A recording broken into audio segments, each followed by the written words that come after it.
30,100 range ನಲ್ಲಿ ಅದು ಅಲ್ಲೇ ಸಸ್ಟೈನೆನ್ಸ್ ಆಗಿದೆ ಅಂತ ಹೇಳ್ಬೋದು. ಅದಕ್ಕಿಂತ ಜಾಸ್ತಿ ಅಪ್ವರ್ಡ್ ಮೂವ್ಮೆಂಟ್ ಆಗಿಲ್ಲ. ನಾವು ಕಳೆದ ವಾರ ಕೊಟ್ಟಿದ್ದ ರೇಂಜ್ 29,850 ಮತ್ತು 30,200 ಆ ಎಂಟೈರ್ ಆ ರೇಂಜ್ ನ ಫಿಲ್ ಅಪ್ ಮಾಡಿದೆ ಅಂತ ಹೇಳ್ಬೋದು. ಮತ್ತು ಈಗ ಆ ರೇಂಜ್ ನ ಬ್ರೇಕ್ ಆಗಿ 30,250 ಮೇಲೋದಾಗ ಮಾರ್ಕೆಟ್ ಅಲ್ಲಿ ಹೈಯರ್ ಮೊಮೆಂಟಮ್ ಆಫ್ ಬೈಯಿಂಗ್ ಬರುವ ಸಾಧ್ಯತೆ ಜಾಸ್ತಿ ಇರುತ್ತೆ. ಹಾಗೆ ಬೆಳ್ಳಿ ಕಡೆ ಸ್ವಲ್ಪ ಗಮನ ಕೊಟ್ಟರೆ ಬೆಳ್ಳಿನಲ್ಲೂ ಸಹ ಒಂದು ಮಾರ್ಕೆಟ್ ರೇಂಜ್ 52,000 54,500 ರೇಂಜ್ ನಲ್ಲೇ ಇತ್ತು. ಮತ್ತು ಈಗಲೂ ಸಹ ಮಾರ್ಕೆಟ್ ಅಲ್ಲಿ 54,500 ಸ್ಟ್ರಾಂಗೆಸ್ಟ್ ರೆಸಿಸ್ಟೆನ್ಸ್ ಆಗಿ ಕಳೆದ ಒಂದು ಆಲ್ಮೋಸ್ಟ್ ಒಂದು ತಿಂಗಳಿಂದ ಆಗ್ತಿದೆ. ಒಂದು ನ್ಯಾರೋ ರೇಂಜ್ ಅಲ್ಲಿ ಒಂದು ಸಿಲ್ವರ್ ವರ್ಕೌಟ್ ಆಗ್ತಿದೆ ಅಂತ ಹೇಳ್ಬೋದು. ಓವರ್ ಆಲ್ ಒಂದು 54,500 ಯಾವಾಗ ಬ್ರೇಕ್ ಆಗುತ್ತೆ ಅವಾಗ ಒಂದು ಬುಲಿಶ್ ಮೊಮೆಂಟಮ್ ಕನ್ಫರ್ಮೇಶನ್ ಆಗುವ ಸಾಧ್ಯತೆ ಜಾಸ್ತಿ ಇರುತ್ತೆ. ಹಾಗೆ ಒಂದು ಗೋಲ್ಡ್ ಅಲ್ಲಿ ಈಗ ಒಂದು ಹೂಡಿಕೆ ಮಾಡ್ಬೇಕಾ ಅಥವಾ ಸಿಲ್ವರ್ ಅಲ್ಲಿ ಹೂಡಿಕೆ ಮಾಡ್ಬೇಕಾ, ಯಾವ್ದು ರೈಟ್ ಮೊಮೆಂಟಮ್ ಅಂತ ಸ್ವಲ್ಪ ನೋಡಿದ್ರೆ ಈಗ ಗೋಲ್ಡ್ ಅಲ್ಲಿ ಅವಾಯ್ಡ್ ಫ್ರೆಶ್ ಬೈಯಿಂಗ್ ಅಂತ ನಾನು ಹೇಳ್ತೀನಿ. 30,200 ದಾಟೋ ತನಕ ಒಂದು ಫ್ರೆಶ್ ಬೈಯಿಂಗ್ ಯಾರಾದ್ರೂ ಒಬ್ರು ಟ್ರೇಡರ್ಸ್ ಇದ್ರೆ ಅದು ಮಾಡೋದು ಸ್ವಲ್ಪ ಒಂದು ರಿಸ್ಕ್ ಫ್ಯಾಕ್ಟರ್ ಜಾಸ್ತಿ ಇರ್ತದೆ. ಅದಕ್ಕಿಂತ ಒಂದು ವೇಟ್ ಅಂಡ್ ವಾಚ್ ಪಾಲಿಸಿ ಒಳ್ಳೇದು. ಯಾಕಂದ್ರೆ ಈಗ ಪ್ರೆಸೆಂಟ್ ಲೆವೆಲ್ ಅಲ್ಲಿ 30,200 ಮತ್ತು 30,300 ಸ್ಟ್ರಾಂಗ್ ರೆಸಿಸ್ಟೆನ್ಸ್ ಆಗುತ್ತೆ. ಒಂದು ಶಾರ್ಟ್ ಟರ್ಮ್ ಅತಿ ಶಾರ್ಟ್ ಟರ್ಮ್ ಟ್ರೇಡರ್ಸ್ ಯಾರಿರ್ತಾರೆ ಒಂದು 30,100 ರೇಂಜ್ ಅಲ್ಲಿ ಬೈ ಮಾಡಿ ಒಂದು 50 ಪಾಯಿಂಟ್ ಸ್ಟಾಪ್ ಲಾಸ್ ಇಟ್ಕೊಂಡು ಹಾಗೆ ಒಂದು 50 ಪಾಯಿಂಟ್ಸ್ ಟಾರ್ಗೆಟ್ ನಾಗೆ ಒಂದು ಟ್ರೇಡ್ ಮಾಡುವ ಒಂದು ಕಾಲ್ ಸಿಗ್ತದೆ. ಈಗ ಬೆಳ್ಳಿಯ ಇಂಡಸ್ಟ್ರಿಯ ಬೇಡಿಕೆ ಇದೆಯಲ್ಲ ಅದು 6 ತಿಂಗಳ ಕಾಲ ವೀಕ್ ಆಗಿ ಮುಂದುವರಿಯುತ್ತೆ ಅಂತ ಒಂದು ಮಾತು. ಹೌದು. ಆ ಕಾರಣಕ್ಕೆ ಈ ಟೈಮ್ ಅಲ್ಲಿ ಈಗ ಬೇಡಿಕೆ ಬರೋದಕ್ಕೆ ಮೊದಲೇ ಖರೀದಿ ಮಾಡೋದು ಒಳ್ಳೇದು ಅನ್ನುವ ಒಂದು ಲೆಕ್ಕಾಚಾರ ಕೂಡ ಇದೆ. ಹೌದು. ಈಗ ಯಾವ್ದು ಇಂಡಸ್ಟ್ರಿ ಬರುತ್ತೆ ಒಂದು ಪ್ರೆಡಿಕ್ಟೆಡ್ ನ್ಯೂಸ್ ಇದೆ, ಅದು ನ್ಯೂಸ್ ಆಗಿರುತ್ತೆ ಮತ್ತೆ ಅದು ಒಂದು ಕನ್ಫರ್ಮ್ಡ್ ಆಂಬಿಟ್ ಅಲ್ಲಿ ಏನು ಬಂದಿಲ್ಲ. ಒಂದು ಎರಡನೇದಾಗಿ ಈಗ ಬೆಳ್ಳಿ ಟೆಕ್ನಿಕಲ್ ಲೆವೆಲ್ಸ್ ಅಲ್ಲಿ ಎಸ್ಪೆಷಲಿ ಇಂಡಿಯನ್ ಮಾರ್ಕೆಟ್ ಗಿಂತ ಒಂದು technical world wide market levels ಅಲ್ಲಿ ನೋಡಿದ್ರೆ ಒಂದು ರೇಂಜ್ ಬ್ರೇಕ್ಔಟ್ ಆಗೋ ಸಾಧ್ಯತೆಗಳು ಜಾಸ್ತಿ ಕಾಣ್ತಾ ಇದೆ ಈಗ ಪ್ರೆಸೆಂಟ್ ಲೆವೆಲ್ ನಲ್ಲಿ. ಅದು ಅಪ್ಪರ್ ರೇಂಜ್ ಬ್ರೇಕ್ಔಟ್ ಆಗೋ ಜಾಸ್ತಿ ಕಾಣುತ್ತೆ. ಇನ್ನೊಂದು ಸಿಂಪಲ್ ಥಿಂಗ್ ಅಲ್ಲಿ ಹೇಳ್ತೀವಿ, thing which is good for economy is bad for gold and silver ಅಂತ ಹೇಳ್ತೀವಿ. ಅಂದ್ರೆ ಎಕಾನಮಿ ಯಾವ ನ್ಯೂಸ್ಗಳು ಒಳ್ಳೆ ಇದು ಹೆಲ್ಪ್ಫುಲ್ ಆಗಿ ಎಕಾನಮಿ ರಿಕವರ್ ಆಗೋ ಸಾಧ್ಯತೆ ಜಾಸ್ತಿ ಇರುತ್ತೆ, ಅದು ಗೋಲ್ಡ್ ಸಿಲ್ವರ್ಗೆ ನೆಗೆಟಿವ್ ಆಗಿರುತ್ತೆ. ಈಗ ಓವರ್ ಆಲ್ ಎರಡರಲ್ಲೂ ಮೊಮೆಂಟಮ್ ಒಂದು ಬಯಾಸ್ ಆಗಿದೆ ಮತ್ತು ಒಂದ್ ಕಡೆ ಕಂಪ್ಲೀಟ್ಲಿ ಫುಲ್ ಪಾಸಿಟಿವ್ ಮೊಮೆಂಟಮ್ ಅಲ್ಲೂ ಇಲ್ಲ, ಈ ಕಡೆ ಒಂದು ನೆಗೆಟಿವ್ ಮೊಮೆಂಟಮ್ ಅಲ್ಲಿ ಇದ್ದೇ ಇರೋದ್ರಿಂದ ಈಗ ಸಿಲ್ವರ್ ಒಂದು ಬ್ರೇಕ್ಔಟ್ ಆಗೋ ಸಾಧ್ಯತೆ ಜಾಸ್ತಿನೇ ಇರ್ತದೆ. ಈಗ ಚಿನ್ನ ಮತ್ತು ಬೆಳ್ಳಿ ಆಯಿಲ್ ಅಷ್ಟೇ ಇಲ್ಲ, ಅನೇಕ ಕೃಷಿ ಉತ್ಪನ್ನಗಳು ಕೂಡ ಕಮಾಡಿಟಿ ಮಾರ್ಕೆಟ್ ಅಲ್ಲಿ ಇದೆ. ಈಗ ಕರ್ನಾಟಕ, ಮಹಾರಾಷ್ಟ್ರ ಮತ್ತು ರಾಜಸ್ಥಾನದ ಅನೇಕ ಕಡೆಗಳಲ್ಲಿ ಮಳೆಯ ಕೊರತೆ ಇದೆ. ಈ ಕೊರತೆ ಏನಿದೆಯಲ್ಲ ಇದ್ರ ಪರಿಣಾಮ ಕಮಾಡಿಟಿ ಮಾರ್ಕೆಟ್ ಮೇಲೆ ಏನಾಗ್ಬೋದು? ಖಂಡಿತ ಇದು ಡೈರೆಕ್ಟ್ಲಿ ಪ್ರಪೋರ್ಷನಲ್ ಆಗಿ ಮಾರ್ಕೆಟ್ಗೆ ಹೊಡ್ತಾ ಬೀಳುತ್ತೆ ಅಂತ ಹೇಳ್ಬೋದು. ಯಾಕಂದ್ರೆ ಮಾರ್ಕೆಟ್ ಅಲ್ಲಿ ಎಸ್ಪೆಷಲಿ ಒಂದು ಇಂಡಿಯನ್ ಮಾರ್ಕೆಟ್ ಇರ್ಬೋದು, ವರ್ಲ್ಡ್ ಮಾರ್ಕೆಟ್ ಇರ್ಬೋದು, ಯಾವ ರೀತಿ ಮಾರ್ಕೆಟ್ ಓರಿಯಂಟೇಷನ್ ಅಥವಾ ಪ್ರೆಡಿಕ್ಷನ್ ಆಗಲಿ ಮೇಲೆ ಹೋಗುತ್ತೆ ಅಂದ್ರೆ 3 ಫ್ಯಾಕ್ಟರ್ಸ್ ತುಂಬಾ ಇಂಪಾರ್ಟೆಂಟ್ ಆಗುತ್ತೆ. ಒಂದು ಕ್ಲೈಮ್ಯಾಟಿಕ್ ಕಂಡೀಷನ್ಸ್ ಇಂಪಾರ್ಟೆಂಟ್ ಆಗುತ್ತೆ, 2 ಸ್ಟೇಬಲ್ ಗವರ್ಮೆಂಟ್ ಇರಬೇಕಾಗುತ್ತೆ, 3ನೇದು ಎಕನಾಮಿಕ್ ಪಾಲಿಸೀಸ್ ಅನುಗುಣವಾಗಿರ್ಬೇಕಾಗುತ್ತೆ. ಗವರ್ಮೆಂಟ್ ಪಾಲಿಸೀಸ್ ಮಾರ್ಕೆಟ್ ಫ್ರೆಂಡ್ಲಿ ಆಗಿ ಅದು ಡೆವಲಪ್ಮೆಂಟ್ ಆಸ್ಪೆಕ್ಟ್ ಅಲ್ಲಿ ಇರಬೇಕಾಗುತ್ತೆ. ಈಗ ಬೇಸಿಕ್ಲಿ ಒಂದು ಕೋರ್ ಆಸ್ಪೆಕ್ಟ್ ಆಗಿರೋ ಒಂದು ಕ್ಲೈಮ್ಯಾಟಿಕ್ ಕಂಡೀಷನ್ಸ್ ಅಲ್ಲೇ ಸ್ವಲ್ಪ ಅತಿಯಾದ ಪ್ರಾಬ್ಲಮ್ ಇರೋದ್ರಿಂದ ಈಗ ಇಂಡಿಯನ್ ಇದು ನಮ್ಮ ಮೀಡಿಯಾಲಜಿಕಲ್ ಫಂಡಿನ ಒಂದು ರಿಪೋರ್ಟ್ ನ ತಗೊಂಡ್ರು ಸಹ ಈಗ ಒಂದು ರೈನ್ ಡೆಫಿಸಿಟ್ ಸ್ವಲ್ಪ ಜಾಸ್ತಿನೇ ಆಗಿದೆ ಅಂತ ಹೇಳ್ಬೋದು. ಇವೆಲ್ಲ ಒಂದು ಓರಿಯಂಟೇಷನ್ ನೋಡಿದ್ರೆ ಈಗ ಮಾನ್ಸೂನ್ ಚೆನ್ನಾಗುತ್ತೆ ಅಂತ ಒಂದು ಪಾಲಿಸಿ ಮ್ಯಾಟರ್ಸ್ ಅಲ್ಲೂ ಸ್ವಲ್ಪ ಯೂಜ್ ಮೊಮೆಂಟಮ್ ಅಲ್ಲೇ ಒಂದು ಎಫೆಕ್ಟ್ ಆಗೋ ಸಾಧ್ಯತೆ ಜಾಸ್ತಿನೇ ಇರುತ್ತೆ. ಅಂದ್ರೆ ಈಗ ಕಮಾಡಿಟಿ ಮಾರ್ಕೆಟ್ ಅಲ್ಲಿ ವ್ಯವಹಾರ ಮಾಡಬೇಕು ಅಂದ್ರೆ ಹೂಡಿಕೆದಾರರು ಯಾವ ವಿಷಯದಲ್ಲಿ ಎಚ್ಚರಿಕೆ ವಹಿಸಬೇಕು? ಈಗ ಕಮಾಡಿಟಿ ಮಾರ್ಕೆಟ್ ಅಲ್ಲಿ ಎಸ್ಪೆಷಲಿ ಈಗ ನೀವು ಯಾರಾದ್ರೂ ಬುಲಿಯನ್, ಗೋಲ್ಡ್, ಸಿಲ್ವರ್ ಅದರಲ್ಲಿ ಯಾರಾದ್ರೂ ಟ್ರೇಡ್ ಮಾಡ್ತಾರೆ ಅಂತಂದ್ರೆ ಈಗ ಪ್ರೆಸೆಂಟ್ ಇರುವ ಮೊಮೆಂಟಮ್ ನಲ್ಲಿ ನೀವು ಒಂದು ವೇಟ್ ಅಂಡ್ ವಾಚ್ ಸಿಚುವೇಶನ್ ಅಲ್ಲಿ ನಮ್ಮ ಗೋಲ್ಡ್ ಅಲ್ಲಿ ಇರೋದು ಒಳ್ಳೇದು. ಹಾಗೆ ಸಿಲ್ವರ್ ನಲ್ಲಿ ಬೈ ಆನ್ ಡಿಪ್ಸ್ ಮಾಡೋದು ಒಳ್ಳೇದು, ಲೋವರ್ ರೇಂಜಸ್ ಅಲ್ಲಿ ಬಂದಾಗ ಬೈ ಮಾಡ್ಕೊಳ್ಳೋದು ಒಳ್ಳೇದು. ಹಾಗೆ ಕ್ರೂಡ್ ಇಂಪಾರ್ಟೆಂಟ್ ಲೆವೆಲ್ಸ್ ಬಂದ್ರೆ ಕ್ರೂಡ್ ಒಂದು ಆಲ್ಮೋಸ್ಟ್ ಒಂದು 2 ಮಂತ್ಸ್ ಹೈಯರ್ ರೇಂಜ್ ಬಂದಿದೆ, ಒಂದು $116 per barrel ಹೋಗಿದೆ. ಅದೇನಕ್ಕೆ ಅಂದ್ರೆ ಒಂದು ಟೈಟನ್ ಮೆಜರ್ಸ್ ಆಗಿದೆ ಮತ್ತೊಂದು output of north C oil output has become expected lower than expected. ಯಾವ ರೇಂಜ್ ಎಕ್ಸ್ಪೆಕ್ಟ್ ಆಗಿತ್ತು ಅದಕ್ಕಿಂತ ಲೋವರ್ ರೇಂಜ್ ಬಂದಿರೋದ್ರಿಂದ ಒಂದು ಆಯಿಲ್ ರೇಟ್ಸ್ ಅಲ್ಲಿ ಸ್ವಲ್ಪ ವೇರಿಯೇಷನ್ಸ್ ಹೋಗಿದೆ. ಮತ್ತು ಟೆಕ್ನಿಕಲ್ ಲೆವೆಲ್ಸ್ ಅಲ್ಲಿ ನೋಡಿದ್ರು ಸಹ ಕಳೆದ ಟೈಮಲ್ಲಿ ನಾವು 5,230 ಸ್ಟ್ರಾಂಗ್ ರೆಸಿಸ್ಟೆನ್ಸ್ ಅಂತ ಕೊಟ್ಟಿದ್ವಿ. ಅದನ್ನ ಇನ್ನ ಬ್ರೇಕ್ ಆಗಿದೆ, ಆ ರೇಂಜ್ ನಲ್ಲಿ ತಿರ್ಗಾ ಕೆಳಗೆ ಬಂದು ತಿರ್ಗಾ ಅಲ್ಲೂ ಒಂದು ಕಾಲ್ ಪ್ರಕಾರ ತಗೊಂಡು ಒಂದು 30 ಪಾಯಿಂಟ್ಸ್ ಪ್ರಾಫಿಟ್ ಅಲ್ಲೇ ಬಂತು. ಮತ್ತೆ ಈಗ ಮಾರ್ಕೆಟ್ ಅಲ್ಲಿ ಕ್ರೂಡ್ ಇನ್ನ ಯಾವಾಗ ಸ್ಟ್ರಾಂಗ್ ಆಗುತ್ತೆ, ಜಾಸ್ತಿ ಒಂದು ಬೈಯಿಂಗ್ ಪ್ರೆಷರ್ ಜಾಸ್ತಿ ಬರ್ತದೆ ಅಂದ್ರೆ ಅದು 5,250 ದಾಟಿದಾಗ ಜಾಸ್ತಿ ಒಂದು ಪ್ರೆಷರ್ ಬಂದು ಇನ್ನ ಕ್ರೂಡ್ ಮೇಲೆ ಹೋಗೋ ಸಾಧ್ಯತೆ ಜಾಸ್ತಿ ಇರುತ್ತೆ. ಈಗ ಷೇರುಪೇಟೆ ಬಗ್ಗೆ ಅನೇಕ ಕಡೆ ಮಾಹಿತಿ ಸಿಗುತ್ತೆ, ಆದ್ರೆ ಇದು ಕಮಾಡಿಟಿ ಮಾರ್ಕೆಟ್ ಅನ್ನು ಖಂಡಿತ. ಹಾಗಾಗಿ ನಮ್ಮ ಹೂಡಿಕೆದಾರ ಯಾರು ಹೊಸದಾಗಿ ಹೂಡಿಕೆ ಮಾಡಬೇಕು ಅಂತಂದ್ರೆ ಅಥವಾ ಈಗಾಗಲೇ ಹೂಡಿಕೆ ಆರಂಭ ಮಾಡಿರ್ತಾರಲ್ಲ ಅವ್ರು ಹೆಚ್ಚು ಮಾಹಿತಿ ತಗೋಬೇಕು ಎಲ್ಲಿ ಸಿಗುತ್ತೆ? ಈಗ ಕಮಾಡಿಟಿ ಮಾರ್ಕೆಟ್ ಅಲ್ಲಿ ಯಾರಾದ್ರೂ ಹೂಡಿಕೆ ಮಾಡ್ಬೇಕಂತಿದ್ರೆ ಮೊದಲನೇದಾಗಿ ಹೂಡಿಕೆ ಮಾಡುವ ರೀತಿ ಏನಂತಂದ್ರೆ ಒಂದು NCX ಅಂತ ಒಂದು ಇದಿರುತ್ತೆ, ಅಲ್ಲಿ ನೀವು ಒಂದು ನಿಮ್ಮ ಅಕೌಂಟ್ ಓಪನ್ ಮಾಡ್ಕೋಬೇಕಾಗುತ್ತೆ. ಅದು ಆಲ್ಮೋಸ್ಟ್ ಅಕೌಂಟ್ ಓಪನ್ ಮಾಡ್ಕೊಂಡ್ಮೇಲೆ ನ್ಯಾಚುರಲಿ ನೀವು NSE ಅಥವಾ ನಮ್ಮ ಈಕ್ವಿಟಿ ಅಥವಾ ಇಂಡಿಯನ್ ಮಾರ್ಕೆಟ್ ಅಲ್ಲಿ ಹೇಗೆ ಟ್ರೇಡ್ ಮಾಡ್ತೀರಾ ಅದರ ಅನುಗುಣವಾಗಿ ನೀವು MCX ಅಲ್ಲಿ ಕೂಡ ಟ್ರೇಡ್ ಮಾಡ್ತೀರಾ. ಮತ್ತೆ ಅದು ಅನುಗುಣವಾಗಿ ಎಲ್ಲ ಎಲ್ಲ ಮಾರ್ಕೆಟ್ ವೇರಿಯೇಷನ್ಸ್ ಆಗುತ್ತೆ. ಬಟ್ MCX ಅಲ್ಲಿ ನೀವೇನ್ ಗಮನ ಇಟ್ಕೊಬೇಕು ಅಂತಂದ್ರೆ, ಒಂದು ಬೆಳಿಗ್ಗೆ 9 ಗಂಟೆಗೆ ಒಂದು ನಮ್ಮ NCDX ಓಪನ್ ಆಗುತ್ತೆ, 10 ಗಂಟೆಗೆ MCX ಮಾರ್ಕೆಟ್ ಓಪನ್ ಆದ್ರೆ 5 ಗಂಟೆಗೆ NCDX ಕ್ಲೋಸ್ ಆಗುತ್ತೆ, ಮತ್ತು 12 ಗಂಟೆ ತನಕ MCX ಮಾರ್ಕೆಟ್ ಇರುತ್ತೆ. ಸೊ ಇಷ್ಟು ಒಂದು ಯೂಸ್ ಟೈಮ್ ನಲ್ಲಿ ಅಥವಾ ಒಂದು ಫುಲ್ ಒಂದು ಆಲ್ಮೋಸ್ಟ್ ಒಂದು 12 to 14 ಅವರ್ಸ್ ನೀವು ಇಲ್ಲಿ ಡೆಡಿಕೇಟ್ ಮಾಡಬಹುದು. ಆ ಟೈಮಲ್ಲಿ ನೀವು ಕೂತ್ಕೊಂಡು ನೀವು ಪೊಸಿಷನ್ಸ್ ನ ನೋಡಬಹುದು, ಅದನ್ನ ನೋಡ್ಕೊಂಡು ನೀವು ಟ್ರೇಡ್ ಮಾಡಬೇಕಾಗುತ್ತೆ ಮೊದಲನೇದಾಗಿ.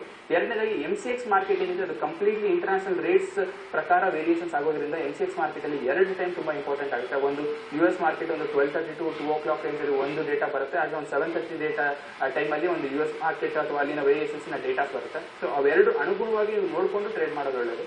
ಸೋರ್ಸ್ ಆಫ್ ಇನ್ಫಾರ್ಮೇಶನ್ ಏನ್ ತಗೊಳ್ಳೋಣ MCX ಬಗ್ಗೆ, ಗೋಲ್ಡ್ ಸಿಲ್ವರ್ ನೀವು ಹೇಗೆ ಪ್ರೆಡಿಕ್ಟ್ ಮಾಡ್ತೀರಾ ಅಂದ್ರೆ ಕಂಪ್ಲೀಟ್ಲಿ ಟೆಕ್ನಿಕಲ್ ಅನಾಲಿಸಿಸ್ ಅಲ್ಲಿ ಈ MCX ಹಾಕಿದ್ರು ಅದೇ ಲೆವೆಲ್ಸ್ ಬರುತ್ತೆ, ಅಥವಾ ನಾವು ಗೋಲ್ಡ್ ಸಿಲ್ವರ್ ಆಗಲಿ ಅಥವಾ ನಿಫ್ಟಿ ಆಗಲಿ ಯಾವ್ದು ಹಾಕಿದ್ರು ಟೆಕ್ನಿಕಲ್ ಲೆವೆಲ್ಸ್ ಅಂದ್ರೆ technical analysis nothing but mathematical calculations ಪ್ರಕಾರ ವಾಲ್ಯೂಮ್ ಬೇಸ್ಡ್ ಆಗಿ ನಾವು ಹೇಳ್ತೀವಿ. ಅಲ್ಲಿ ಗೋಲ್ಡ್ ಅಂದ್ರೆ ಟೆಕ್ನಿಕಲ್ ಲೆವೆಲ್ಸ್ ಅಲ್ಲಿ ಏನು ಅರ್ಥ ಬರೋದಿಲ್ಲ, ಒಂದು ನಿಫ್ಟಿ ಅಂದ್ರೆ ಏನು ಅರ್ಥ ಬರೋದಿಲ್ಲ. ಅದರಿಂದ ಟೆಕ್ನಿಕಲ್ ಲೆವೆಲ್ಸ್ ಏನು ಇಂಪ್ಲಿಮೆಂಟ್ ಮಾಡ್ತೀರಾ ನೀವು ಸ್ಟಾಕ್ಸ್ ಅಲ್ಲಿ ಕಲ್ತಿರ್ತೀರಾ, ಅದನ್ನೇ ನೀವು ಗೋಲ್ಡ್ ಸಿಲ್ವರ್ ಸಹ ಅನುಗುಣವಾಗಿ ಇಂಪ್ಲಿಮೆಂಟ್ ಮಾಡಿ ನೀವು ಒಳ್ಳೆ ರಿಸಲ್ಟ್ಸ್ ತಗೋಬಹುದು. ಈಗ ರೂಪಾಯಿ ಪೇಟೆ ಆರಂಭವಾಗಿ ಕೇವಲ 10 ನಿಮಿಷ ಆಯಿತು ಅಷ್ಟೇ. ಹಾಗೆ ನಾವು 35 ಪೈಸೆ ಅಂದ್ರೆ 30 ಪೈಸೆ ನಾವು ಪುಸ್ತಕವನ್ನು ಕಾಣ್ತಾ ಇದ್ದೀವಿ. 55 ರೂಪಾಯಿ 95 ಪೈಸೆ ರೂಪಾಯಿ ಸೂಚನೆ. ಈಗ presently last time inflation rate ಬಂದಾಗ ನಮ್ಮ ರೂಪಾಯಿನೂ ಸ್ವಲ್ಪ ಮೇಲೆ ಹೋಗ್ಬೇಕಿತ್ತು, ಬಟ್ ಹೋಗ್ಲಿಲ್ಲ ಹೇಳ್ಬೇಕಂದ್ರೆ. ಇದು ಒನ್ ಆಫ್ ದ ಫ್ಯಾಕ್ಟರ್ಸ್ ಇರ್ಬೋದು ಅಂತ ಹೇಳ್ಬೋದು. ಎರಡನೇದಾಗಿ ಈಗ ಒಂದು ರೆಸಿಸ್ಟೆನ್ಸ್ ಲೆವೆಲ್ ನಲ್ಲಿ ಬಂದರೂ ಸಹ ಒಂದು 54.5 ಮತ್ತು 57 ರೇಂಜ್ ನಲ್ಲೇ ವರ್ಕೌಟ್ ಆಗ್ತಿದೆ. It's nothing but a pure volume supply of demand supply volume ಏನೇ ಅದ್ರ ಪ್ರಕಾರ ಟೆಕ್ನಿಕಲ್ ಲೆವೆಲ್ಸ್ ಅಲ್ಲಿ ಮೂವ್ ಆಗ್ತಿದೆ ಅಂತ ಹೇಳ್ಬೋದು. ಮತ್ತು ನಮ್ಮ ಮಾರ್ಕೆಟ್ ನ ವೀಕ್ನೆಸ್ ಏನಾದ್ರು ಬಂದ್ರೆ ತಿರ್ಗಾ ರೂಪಾಯಿ ಇನ್ನಷ್ಟು ಇದು ನಮ್ಮ ವೀಕನ್ ಆಗೋ ಸಂಖ್ಯೆ ಜಾಸ್ತಿ ಇರ್ತದೆ. ಓಕೆ, ಈಗ ಬೆಂಗಳೂರಿನ RT ನಗರದಿಂದ ಮಂಜುಳಾ ಅವರು ಕರೆ ಮಾಡಿದ್ದಾರೆ. ನಮಸ್ಕಾರ ಮಂಜುಳಾ ಅವರೇ. ನಮಸ್ಕಾರ. ನಮ್ಮ ಪ್ರಶ್ನೆ ಏನು? ಹೇಳಿ, ಯಾವ್ದ್ರ ಬಗ್ಗೆ?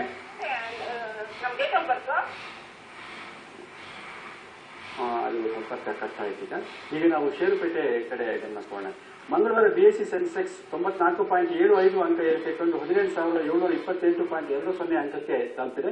ಹಾಗೆ ನಿಫ್ಟಿ 32.45 ಅಂಕ ಏರಿಕೆ ಕಂಡು 5,380.75 ಅಂಕಕ್ಕೆ ತಲುಪಿತ್ತು. ಅಂದ್ರೆ ಮಂಗಳವಾರ ನಾವು ಷೇರುಪೇಟೆ ತುಂಬಾ ಏರಿಳಿತವನ್ನ ಕಂಡು. ಹೌದು, ಈಗ ಮೋಸ್ಟ್ ಇಂಪಾರ್ಟೆಂಟ್ ಏನಾಯ್ತು ಅಂದ್ರೆ ನಮ್ಮ ಇನ್ಫ್ಲೇಷನ್ ರೇಟ್ ಆಲ್ 3 years ಲೋಗೆ ಬಂದಿದೆ. ಅದು ಒಂದು ಇನ್ಫ್ಲೇಷನ್ ರೇಟ್ ಲೋ ಬಂದಿರೋದ್ರಿಂದ ಒಂದು ಮಾರ್ಕೆಟ್ ಅಲ್ಲಿ ಪಾಸಿಟಿವ್ ಮೊಮೆಂಟಮ್ ಕಂಡು ಆಲ್ಮೋಸ್ಟ್ ಒಂದು 60-70 ಪಾಯಿಂಟ್ಸ್ ಮೇಲೆ ಹೋಯ್ತು ಅಂತ ಹೇಳ್ಬೋದು. ಈಗ ಪ್ರೆಸೆಂಟ್ ಲೆವೆಲ್ ನಲ್ಲಿ ಮಾರ್ಕೆಟ್ ನಲ್ಲಿ ಇರುವ ಮೊಮೆಂಟಮ್ ನ ಕಂಪೇರ್ ಮಾಡಿದ್ರೆ 5,350 ಅಬೌವ್ ಮತ್ತು 5,400 ಅಬೌವ್ ಮಾರ್ಕೆಟ್ ಕ್ಲೋಸ್ ಆದಾಗ ಮಾರ್ಕೆಟ್ಗೆ ಜಾಸ್ತಿ ಬುಲ್ಲಿಶ್ ಮೊಮೆಂಟಮ್ ಬರುತ್ತೆ, ಇಲ್ಲಿಂದ ಜಾಸ್ತಿ ಫ್ರೆಶ್ ಬೈಯಿಂಗ್ ಬರುತ್ತೆ ಅನ್ನೋ ಸಾಧ್ಯತೆಗಳಿತ್ತು. ಅದೇ ರೀತಿಯಾಗಿ ಬಂದಿದೆ. ಬಟ್ ಇಲ್ಲಿ ಯಾರು ಒಬ್ಬ ಇನ್ವೆಸ್ಟರ್ ಪಾಯಿಂಟ್ ಆಫ್ ಇಂದ ಯೋಚಿಸಿದ್ರೆ ಅಥವಾ ಟ್ರೇಡರ್ ಪಾಯಿಂಟ್ ಆಫ್ ಇಂದ ಯೋಚಿಸಿದ್ರೆ ವಿಪ್ಸ್ ಅಂತ ಏನ್ ಕರಿತೀವಿ ಅಂದ್ರೆ ಜಸ್ಟ್ ಒಂದು short period of 2 to 3 days time period ಗೆ ಆ ಲೆವೆಲ್ ಅಲ್ಲಿ ಸಸ್ಟೆನೆನ್ಸ್ ಆಗಿ ಕೆಳಗೆ ಬರುವ ಸಾಧ್ಯತೆಗಳು ಇರೋದ್ರಿಂದ ಆ sustenance level with volume build up ಆಗಿದೆಯಾ ಅಂತ ನೋಡಿ ಅದಾದ್ರ ಜೊತೆಗೆ ನೀವು ಲೆವೆಲ್ಸ್ ಮಾಡ್ಕೊಂಡು ತುಂಬಾ ಒಳ್ಳೇದು. ಈಗ ಹಣದುಬ್ಬರ ಇದೆಯಲ್ಲ ಕಳೆದ 3 ವರ್ಷಗಳಲ್ಲಿ ಅತ್ಯಂತ ಕೆಳಕ್ಕೆ ಬಂತು. 2011 ಜುಲೈನಲ್ಲಿ 9.36% ಇದ್ದು ಈಗ ಕಳೆದ ಜುಲೈ ಅಂದ್ರೆ 2012 ಜುಲೈ ಬೆಳೆಗೆ ಅದು 6.87 ಲೆವೆಲ್ಗೆ ಬಂದಿದೆ. ಈಗ ಹಣದುಬ್ಬರನ್ನ ನಾವು ಇಟ್ಕೊಂಡು ಇಲ್ಲ ಷೇರುಪೇಟೆಗೆ ಹಣದುಬ್ಬರ ಹೆಚ್ಚಿರೋದ್ರಿಂದ ತೊಂದರೆ ಆಗ್ತದೆ ಆ ತರ ಅಂತ ಹೇಳ್ತಾ ಇದ್ವಲ್ಲ, ಈಗ ನಾವೇನ್ ನಿರೀಕ್ಷೆ ಮಾಡ್ಬೋದು? ಈಗ ಎಸ್ಪೆಷಲಿ ಈ ಡೇಟಾ ಬಂದ್ಮೇಲೆ ನಾವು ಇನ್ನೊಂದ್ ಸ್ವಲ್ಪ ಸ್ಟಾಟಿಸ್ಟಿಕ್ಸ್ ಡೇಟಾಗಿಂತ ಜೊತೆಗೆ ನಮ್ಮ ನ್ಯೂಸ್ ಅಲ್ಲಿ ಯಾರಿದ್ರು ಅವಾಗ ಅಂತ ನೋಡ್ಬೇಕಾಗತ್ತೆ. ಅವಾಗ ನಮ್ಗೆ ಇನ್ಫ್ಲೇಷನ್ ರೇಟ್ಸ್ ಯಾವಾಗ ಕಮ್ಮಿ ಇತ್ತು ಅಥವಾ ಏನೇನಿತ್ತು ಅವಾಗ ಕಂಪೇರ್ ಮಾಡಿದ್ರೆ ಚಿದಂಬರಂ ವಾಸ್ ಫೈನಾನ್ಸ್ ಮಿನಿಸ್ಟರ್ ಅಥವಾ ಅವರ ಒಂದು ಪಾಲಿಸಿ ಮೇಕಿಂಗ್ ಟೈಮ್ ಅಲ್ಲಿ ಇದಾಗಿತ್ತು.